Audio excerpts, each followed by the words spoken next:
ఒరేయ్, నేను ఎలాంటి పుడింగ్నో తెలుసుకుంటావా? ఇది ఇక్కడ వేసే బోర్ సౌండ్ కాదురా, నీ చావుకి నేను వేసే డప్పు సౌండ్ రా. రారా.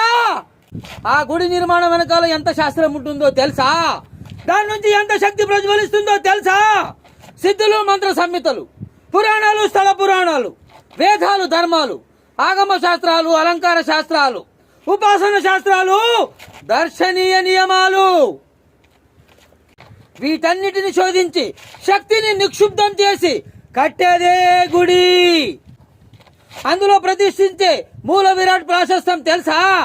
సర్వమహా సాంపృత్వాన్ని బోధించడానికి సాక్షాత్ ఆ కలియుగ దైవుడు వెంకటేశ్వరుడు, ధర్మతత్వాన్ని బోధించడానికి ఆ శ్రీరాముడు, జీవిత తత్వాన్ని బోధించడానికి శ్రీకృష్ణుడు, ఆత్మతత్వాన్ని బోధించడానికి ఆ పరమశివుడు.